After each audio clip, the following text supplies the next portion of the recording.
Se utilizan desde hace más de 3000 años y actualmente no solo en ámbitos físicos, también en el ciberespacio. Son construidas con sofisticación o simplicidad. Pero no se equivoquen, su uso supone el ingreso directo en prisión. A continuación, trampas explosivas.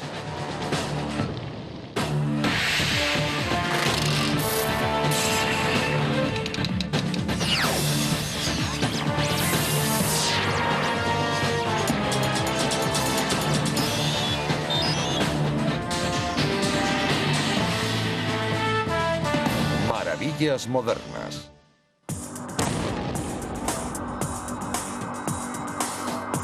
The explosion ripped through the mezzanine floor, which houses the executive suites where the bomb was discovered early yesterday morning.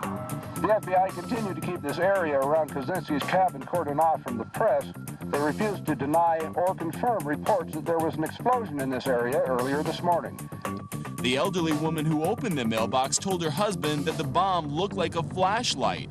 It blew up when she touched it. Estas historias son diferentes, pero todas tienen algo en común. Las víctimas fueron cogidas por sorpresa. Una trampa explosiva o mecánica está diseñada para parecer algo inofensivo, pero cuando se mueve o se toca, hace explosión.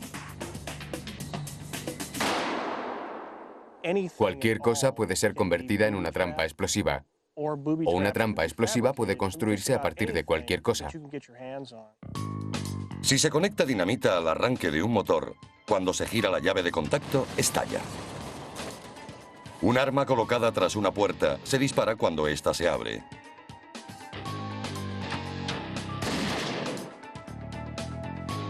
Incluso puede volar una casa entera con solo abrir un grifo. Hay mucha gentuza con una gran imaginación. La mayoría de las trampas explosivas están destinadas a herir seriamente a una víctima determinada.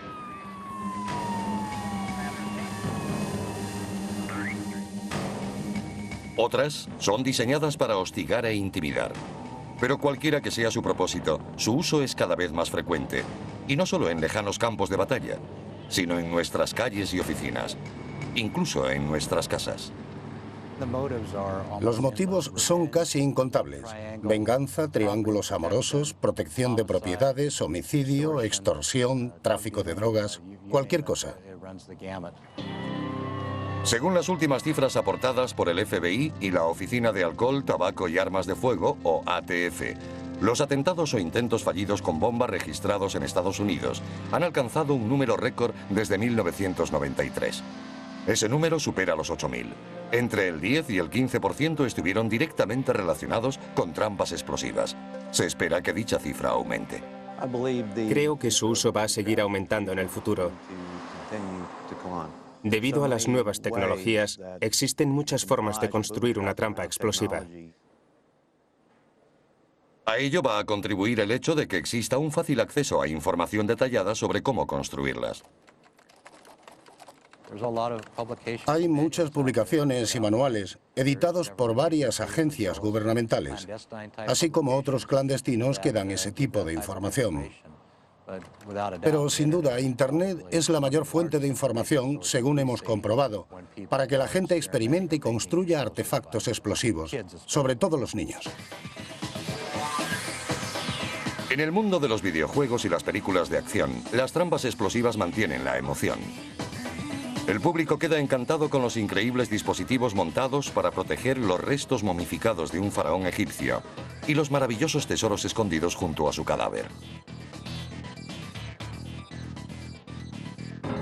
En la realidad, los antiguos egipcios utilizaron trampas de vez en cuando. Los constructores camuflaban el acceso a las tumbas con piedras y escombros y grababan maldiciones en las entradas y paredes interiores.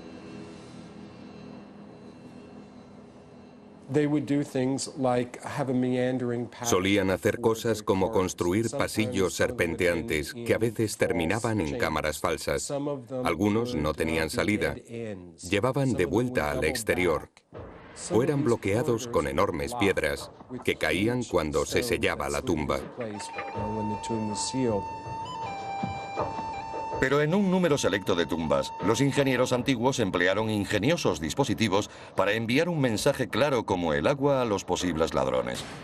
Una de las formas más obvias de construir una trampa era colocar piedras que caían sobre la gente, y aunque los egipcios no la utilizaron muy a menudo, tenemos un par de ejemplos. Una trampa muy popular era la del enterramiento. Se colocaba un enorme embudo en el techo del corredor que llevaba a la cámara mortuoria. Este se llenaba con piedras y arena. Entonces se bloqueaba el pasillo con una enorme piedra a la altura del embudo.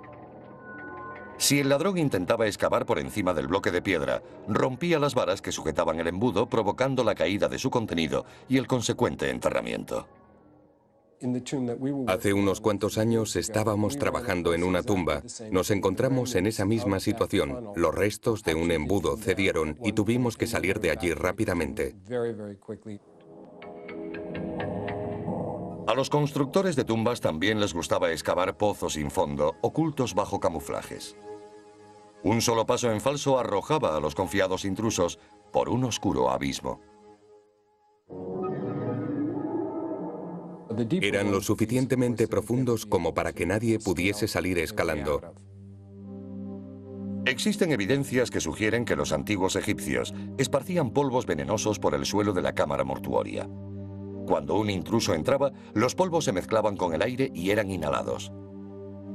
De hecho, en una tumba del Valle de las Momias Doradas, se liberó una sustancia venenosa en septiembre del año 2000. A medida que el arqueólogo Zahi Hawass y su equipo entraban en la cámara funeraria, sin darse cuenta, levantaron el polvo amarillo de una capa de alrededor de medio metro de espesor que cubría el suelo. Los miembros del equipo enfermaron casi al instante y tuvieron que ser evacuados. 20 obreros con máscaras trabajaron durante 2 semanas para retirar la sustancia misteriosa, posteriormente identificada como óxido férrico contaminado. Pero, ¿se trataba de una trampa? La única duda es si esos polvos fueron esparcidos por los egipcios. Se sabe que en algunas tumbas hay bacterias letales y mohos que han crecido en las paredes. Uno de los ya identificados es el Aspergillus. En Oriente, a más de 6.000 kilómetros del Valle de las Momias Doradas de Egipto, yacen las ruinas de uno de los mayores descubrimientos de todos los tiempos. Aquí los arqueólogos luchan contra un enigma mucho más mortífero. Unos 100.000 esclavos trabajaron durante 36 años para construir el mausoleo del emperador chino Qin Shi Huang. Abarca unos 26 kilómetros cuadrados y fue enterrado a una profundidad de 15 plantas. Durante 2 milenios, un ejército de 8.000 soldados y caballos de terracota de tamaño natural vigilaron el complejo. Según la leyenda, también esperan en silencio un gran número de trampas. Según el folclore local y la leyenda, la tumba está protegida por un complejo sistema de ballestas y otras armas listas para dispararse con la entrada de cualquier ladrón potencial. También se supone que hay grandes estanques, incluso ríos de mercurio dentro de la tumba, para que sus nocivos vapores acaben con cualquier intruso. Hoy la mayoría del lugar aún está por excavar. Una de las razones es que los arqueólogos chinos y sus trabajadores creen que las ballestas existen. Proceden despacio y con gran cautela, para no convertirse en víctimas modernas de las antiguas trampas del emperador. En la antigüedad se las ingeniaron para convertir el arte de proteger los enterramientos en una ciencia mortal. Pero serían necesarios antiguos ejércitos y genios militares para transformar las trampas de guardianes de los muertos en armas de guerra. Fue en los campos de batalla del norte de África, Grecia y Oriente Próximo, donde genios militares como Alejandro Magno y Julio César descubrieron la importancia táctica de las trampas. Se dieron cuenta de que mediante la colocación de trampas podían herir o matar a sus confiados enemigos sin poner en peligro a sus propias tropas. Al principio se camuflaban fosas con afiladas lanzas fijadas en ángulo, en las que quedaban empalados los enemigos. También utilizaban los abrojos, que eran piezas metálicas en forma triangular con púas o cuchillas afiladas, que se diseminaban por el terreno para dificultar el paso de la caballería enemiga, aunque también podían utilizarse contra la infantería. Julio César usó los abrojos en la batalla de Alesia en el año 52 de nuestra era. Al ver que sus legiones parecían abocadas a la derrota, ordenó la disposición estratégica de centenares de abrojos frente a sus líneas de defensa. Oleada tras oleada, las trampas ocultas dañaban los cascos de la caballería enemiga, frenando su ataque.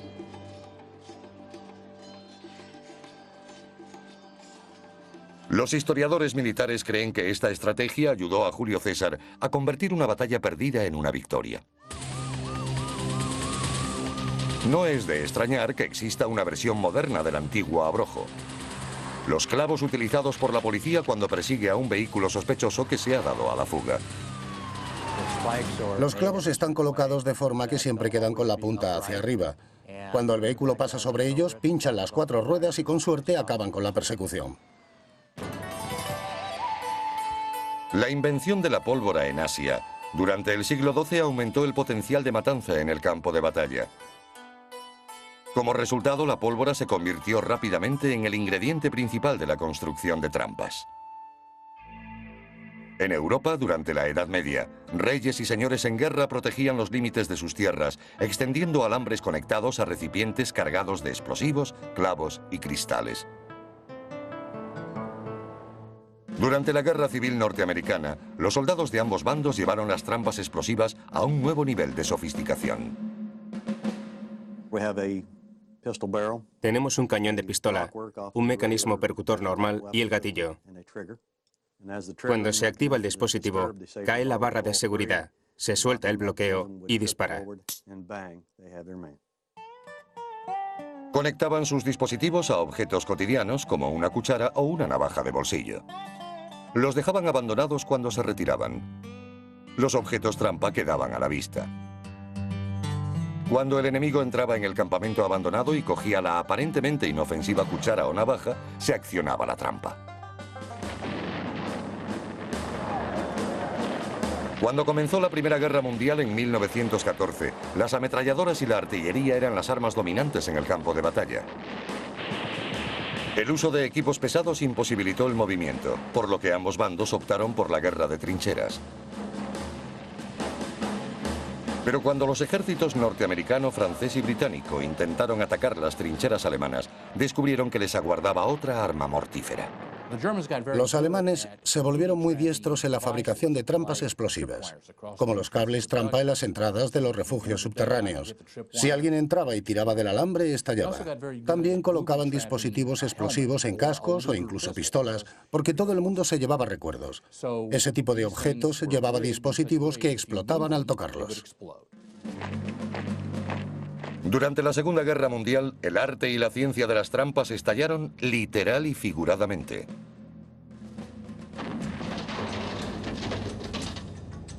Hay muchas formas de accionar una trampa explosiva. Uno de los métodos es mediante la presión. Cualquier presión ejercida sobre el disparador haría que estallase. También puede activarse mediante una cuerda trampa que lo haga explotar cuando se tira de ella.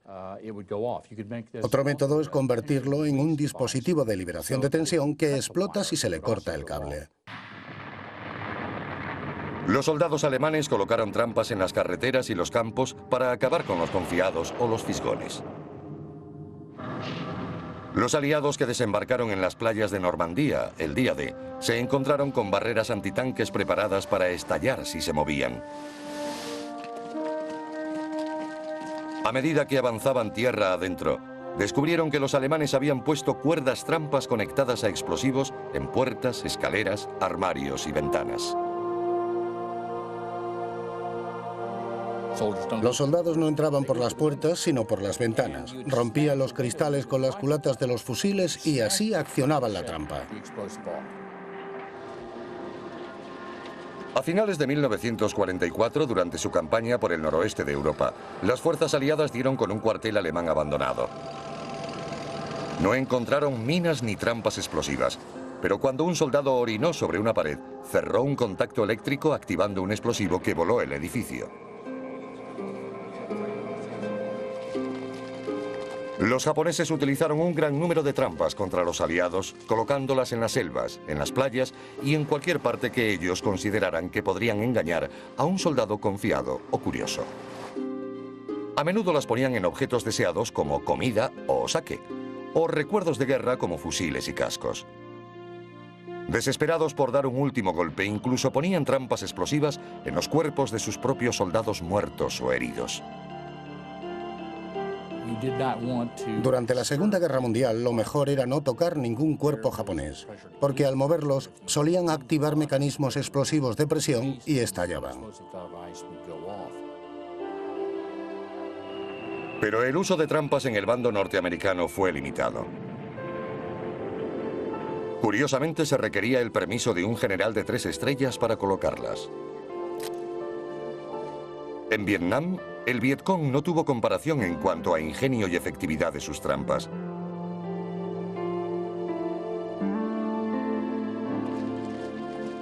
Improvisaban minas de cualquier tipo de explosivo que pudieran encontrar, colocándolas en objetos aparentemente inofensivos. Fruta que colgaba de los árboles, un montón de estiércol de búfalo o incluso en una lata de refresco vacía. Cuando estaba en Vietnam, la trampa más común con la que solíamos encontrarnos no era más que una lata que tenía dentro una granada de mano y una cuerda extendida. Si alguien pasaba y tiraba de la cuerda, sacaba la granada de la lata y explotaba. La favorita del Vietcong era la trampa punji. Se cavaban hoyos de diferentes tamaños y en el fondo se colocaba bambú afilado con la punta hacia arriba. La mayoría eran lo bastante grandes para empalar el pie de una víctima. Unos cuantos podían tragarse a un hombre. Otro tipo de trampa bastante ingeniosa era el látigo de bambú. Consistía en una caña de bambú verde en cuya punta se ataban púas. Después se tensaba y fijaba al mecanismo de disparo. Cuando alguien tiraba de la cuerda atravesada en el camino, el látigo lo empalaba desde atrás. En los años 90, durante la guerra de Bosnia, Croacia y Kosovo, los serbios hicieron un uso indiscriminado de minas y trampas explosivas. Su intención era aterrorizar y así controlar a la población civil. Se colocaron minas entre los escombros de las casas para impedir su reconstrucción. Las trampas se ponían en objetos de uso cotidiano y en torno a casas y granjas, puertas, interruptores, incluso en televisores. Solían utilizarse granadas como trampas explosivas. Les quitaban el seguro y las metían en un vaso o un frasco, algo que las sostuviera. Entonces las colocaban cuidadosamente en el pomo de una puerta. Cuando alguien pretendía entrar en esa habitación y giraba el pomo, el vaso caía y se rompía, de forma que la granada detonaba cuando la persona entraba en la habitación. Una trampa bastante compleja consistía en un montón de explosivos escondidos en el ático de una casa, conectados mediante un complejo sistema eléctrico al grifo de la cocina. Cualquiera que abriera el grifo para beber un vaso de agua cerraría el circuito eléctrico desencadenando una explosión fatal. Pero pronto, la colocación de explosivos alcanzaría un nuevo nivel de destrucción, convirtiendo a un pueblo entero en una enorme trampa.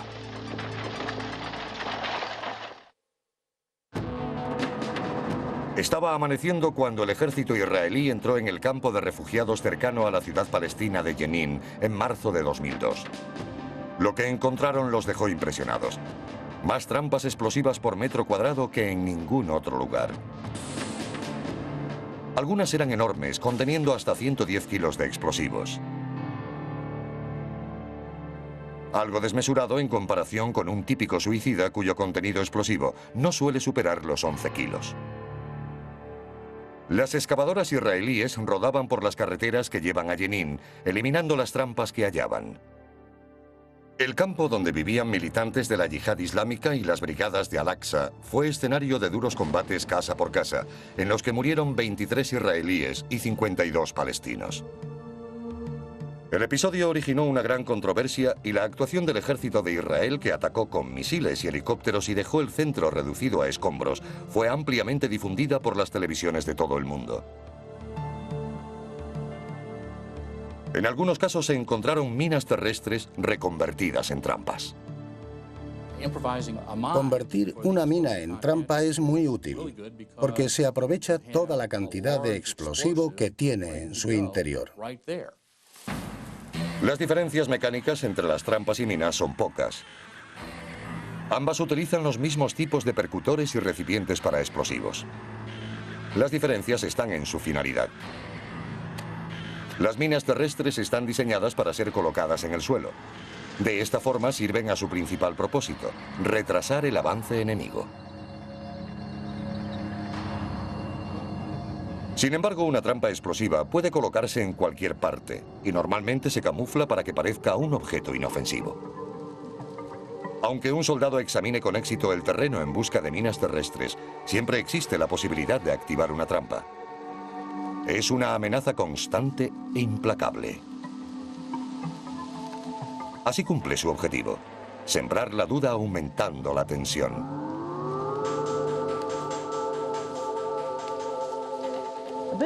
La trampa explosiva coge desprevenido al enemigo.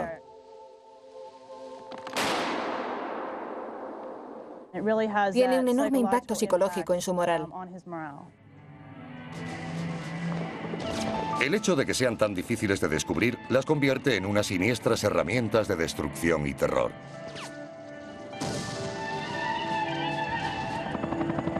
Las tropas norteamericanas en Afganistán se encontraban en peligro constante de activar trampas explosivas. La mayoría de las cuevas o depósitos de armas de Al-Qaeda estaban llenos de ellas. Cuando un soldado encontraba alguna, la orden terminante era solicitar la actuación del cuerpo de artificieros.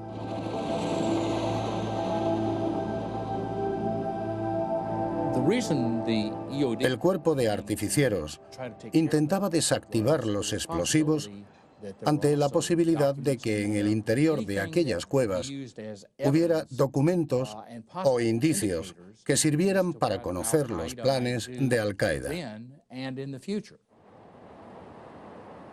Una vez que se limpiaba una cueva, era volada.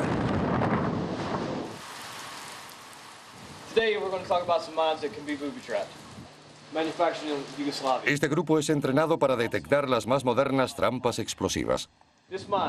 Las de uso militar y las improvisadas por terroristas y guerrilleros.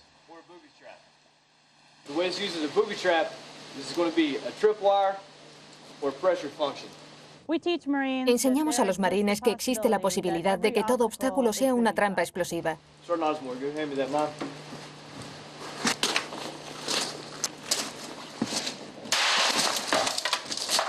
It's that easy. Go home in a plastic bag. Notice I didn't say a body bag. A plastic bag. That's all that's going to be left. La forma de tratar una bomba explosiva depende en su mayoría del daño que pueda causar en los alrededores. Si está dentro de un edificio que queremos conservar, hay que marcar la trampa y pedir ayuda al equipo de artificieros de combate. Si se puede asumir cierto grado de daños en la zona, es preferible detonarla en ese mismo lugar. Para su seguridad, los artificieros se ayudan a menudo de herramientas como este robot manejado por control remoto.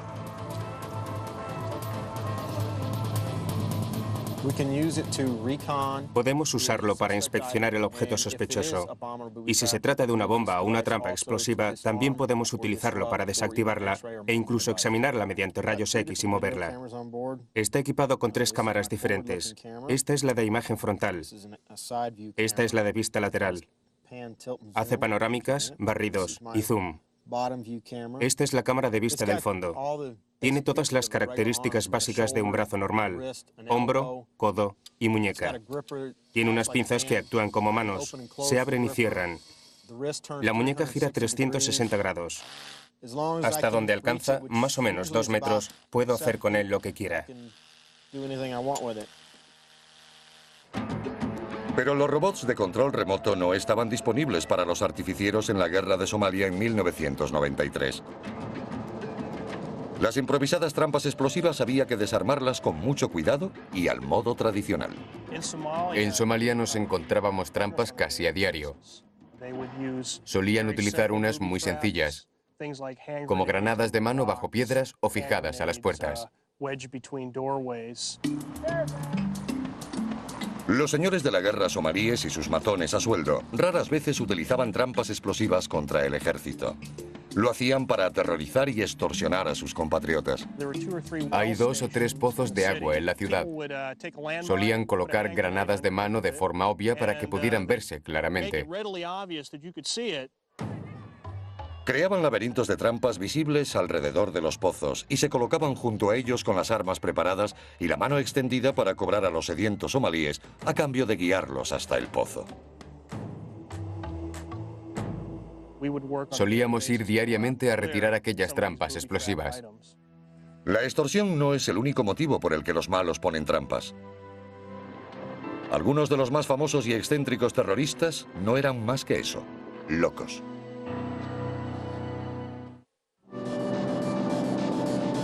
La ciudad de Nueva York a mediados del siglo XX, mundialmente conocida por su bullicio, sofisticación y glamour. Pero acechando bajo la superficie había un sentimiento de inquietud.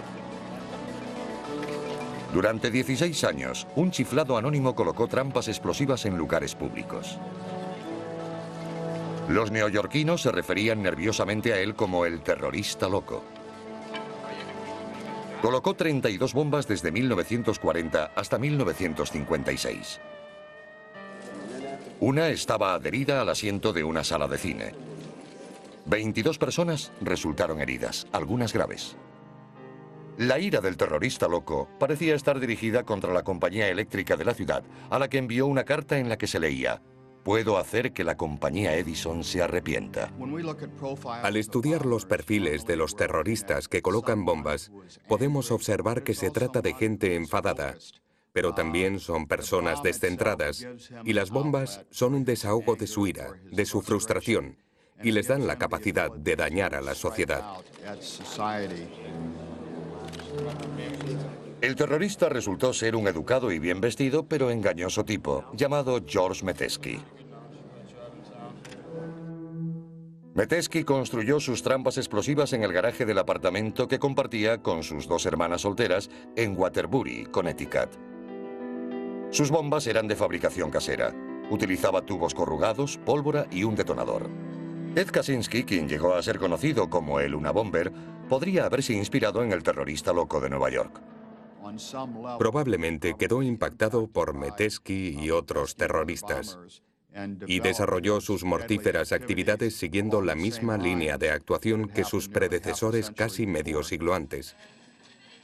Kaczynski estaba enfadado contra todo aquel que él consideraba que dañaba el medio ambiente con la tecnología moderna. Entre sus blancos estaban compañías aéreas, universidades y fábricas. En su caso, estuvo 18 años colocando bombas por todos los Estados Unidos. Kaczynski iba un paso por delante de sus implacables perseguidores porque, como George Metesky, sus trampas también eran hechas a mano. En una cabaña aislada de Montana, sin electricidad, Kaczynski construía cuidadosamente las diferentes piezas de sus bombas con caoba y otras maderas duras de ebanistería. Una contenía una ramita de cerezo. Incluso los tornillos eran hechos a mano. Para él era un trabajo de amor absoluto. 3 personas murieron al abrir las cajas de madera de Kaczynski. Otras 23 resultaron heridas.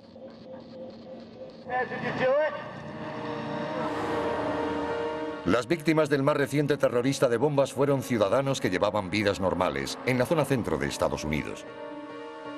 Su terror duró una semana en mayo de 2002. The scare started on Friday when 8 pipe bombs were found in Illinois and eastern Iowa. The FBI says 6 people were hurt by those bombs, including 4 postal workers. You'd think out here in the rural Nebraska, it's not going to happen. Why they picked our road, why, I have no idea. Una vez más, parecía haber nuevos atentados sin un propósito claro, y las autoridades se vieron obligadas a considerar la posibilidad de que fuesen miembros de grupos de milicias, terroristas internacionales o incluso adolescentes con bombas. La búsqueda dio como resultado el arresto de Luke Helder, un estudiante de diseño industrial de 21 años. Afirmó haber colocado las trampas porque no le gustaba la forma en que el gobierno hacía leyes que manipulaban la vida de la gente. Comprar las piezas para construir sus bombas fue sencillo. Luke Helder, como muchos otros constructores de trampas explosivas, compró los componentes en las tiendas locales, pagando al contado y adquiriendo así todo lo que necesitaba. Para ello, no hace falta licencia ni carné de identidad. Dijo a las autoridades que la colocación de las bombas en buzones de todo el país tenían el objeto de crear una cara sonriente en el mapa de Estados Unidos. Las cifras de muertes o daños causados por las trampas explosivas han aumentado un 60% en la última década. Sorprendentemente, la mayoría protegían plantaciones de marihuana y destilerías clandestinas de ladrones y de la policía. Muchas explotaciones de marihuana, especialmente en el oeste de los Estados Unidos, las ponen para su protección. Una de las trampas más comunes y mortíferas que hemos encontrado alrededor de los campos de marihuana es la de tipo escopeta. Se construye a partir de una trampa para ratones, madera y un tubo de unos 2 centímetros. Su funcionamiento consiste en la colocación de un cartucho en el tubo. Se busca un buen apoyo, como un tocón, y se fija. El policía confiado, en busca de pruebas, tira del cable, se suelta el pasador y dispara.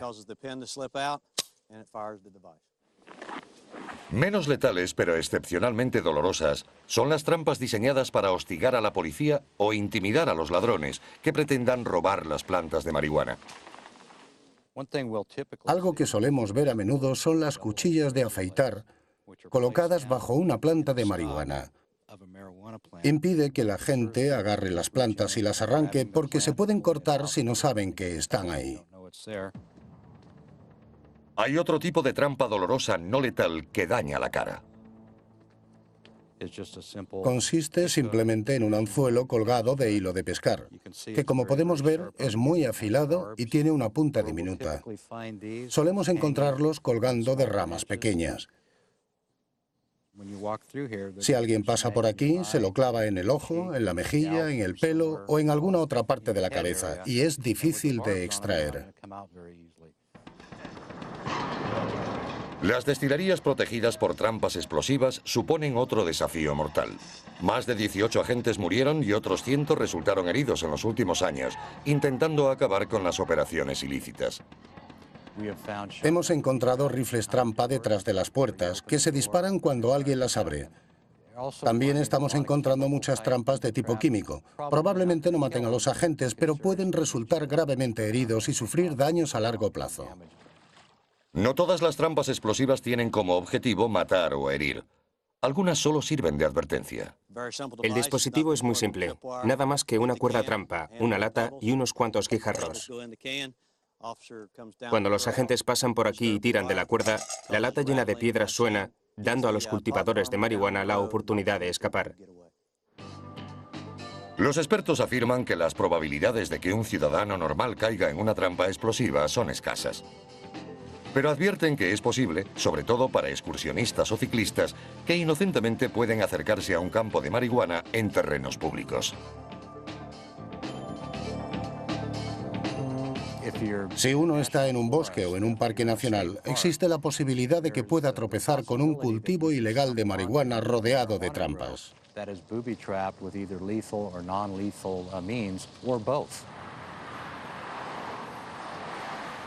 Hay un famoso caso de trampa explosiva en el que se vio envuelto un casino de State Line, una pequeña ciudad de Nevada, en 1981. Hicieron una bomba enorme y la colocaron en el casino Harvest, pidiendo dinero a cambio de información para desactivarla, el típico caso de extorsión. Los autores habían colocado 25 trampas a prueba de manipulación dentro de una bomba refrigeradora. Las autoridades decidieron que sería más seguro destruir la bomba de unos 500 kilos dentro del edificio que intentar desmontarla.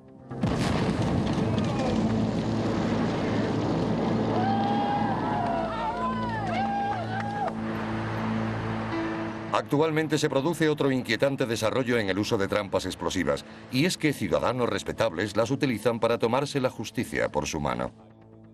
Hay ciudadanos normales, como propietarios de tiendas, construyendo sus propias trampas explosivas para protegerse a sí mismos y a sus propiedades. De modo que cuando un ladrón intenta entrar en su tienda por la noche, se encuentra de cara con un rifle. Por supuesto, es ilegal. Otro caso tuvo lugar en Denver, Colorado, en 1990. El propietario de un almacén, cansado de los frecuentes robos que sufría, construyó una trampa con una escopeta de calibre 12 que colocó en una ventana. Causó la muerte de un ladrón adolescente. El hombre fue juzgado y declarado culpable de homicidio involuntario. I was just pushed too far. They were stealing my life. It was like a war. I mean, it was my survival that I was trying to protect. Y el fabricante de la trampa perdió el juicio demandado por la familia del ladrón muerto.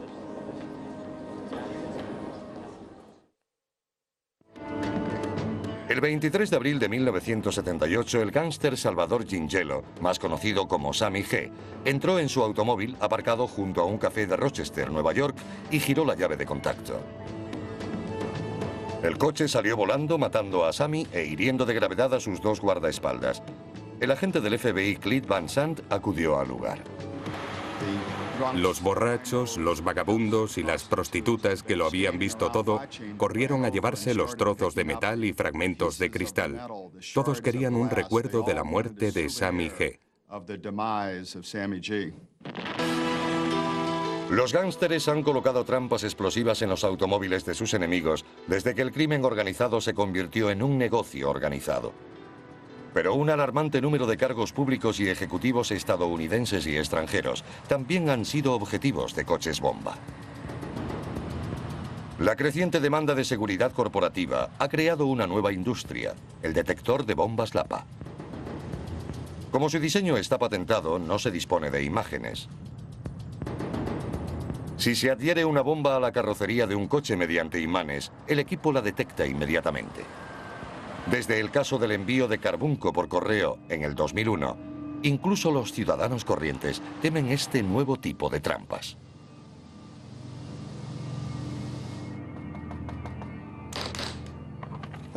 El detector portátil de cartas bomba identifica los materiales de construcción, como Sintex, C4, nitrato de amonio, TNT.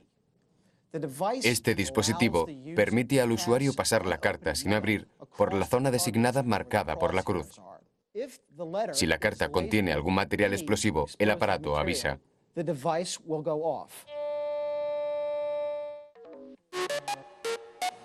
No todas las trampas explosivas son mortales, pero hay algunas que provocan grandes molestias. Los virus informáticos.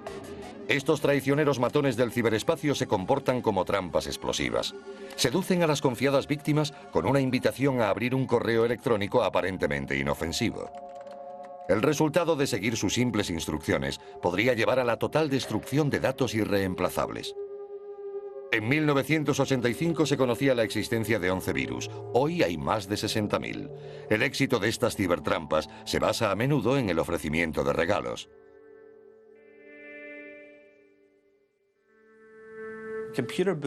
Las trampas informáticas engañan al usuario con un falso sentido de seguridad ante la promesa de algún tipo de premio. Y al final son engañados recibiendo algo totalmente inesperado. Esa sorpresa inesperada suele ser un virus. Acaban accionando un mecanismo que normalmente provoca algún tipo de daño o propaga aún más el virus. La atracción por los regalos ha creado una industria multimillonaria. La pregunta es, ¿en realidad funcionan los programas antivirus? Cada mes aparecen entre 30 y 100 nuevos virus, así que haciendo cuentas salen de 1 a 3 por día. Si actualizamos nuestro antivirus cada día, reducimos casi al mínimo el riesgo de ser infectados. Pero siempre va a haber algo nuevo que intente entrar en nuestros sistemas. Y hasta que no inventemos una forma de evitarlo que no tenga que ver con eliminarlo del ordenador, siempre iremos un paso por detrás. Aunque estemos un paso por detrás de los virus informáticos, los diseñadores de software van un paso por delante de los piratas.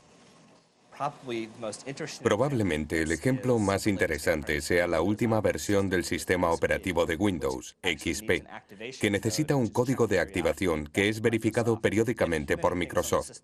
Si se cambian demasiadas cosas o el sistema operativo es instalado en un segundo ordenador, los ordenadores de Redmond lo detectan y activan una trampa que hace que deje de funcionar automáticamente. La nueva tecnología de Microsoft intenta detener la piratería. Pero cuando se trata de desactivar o manipular trampas, el ejército va muy por delante de los magos informáticos, al menos en zona de guerra. La mejor herramienta para intervenir en los campos de batalla son los vehículos tácticos por control remoto.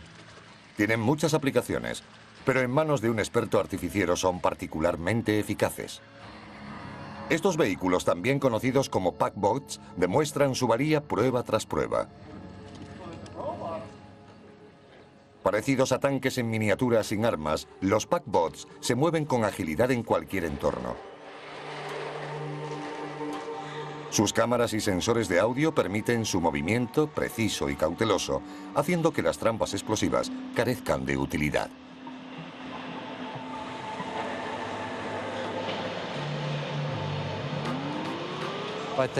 Creo que en los próximos 10 años vamos a ver una tecnología mucho más avanzada de la que conocemos actualmente, como artificieros capaces de manejar artefactos explosivos. Quizás la tecnología futura más simple e intrigante salga de los experimentos del gobierno norteamericano con abejas. Investigadores del Pentágono han enseñado a colmenas enteras a ignorar el olor de las flores y seguir el rastro de explosivos. Otros podrían decir que el futuro de la detección de trampas está en los perros. Desde el 11 de septiembre ha habido una gran demanda de perros entrenados para detectar explosivos en los Estados Unidos. Aquí, en la ATF y en otras agencias gubernamentales, nos han pedido entrenar a muchos más perros. La escuela canina de la ATF ha entrenado 300 perros desde 1990. Trabajan en las embajadas y aeropuertos de 13 países. 70 actúan dentro del país.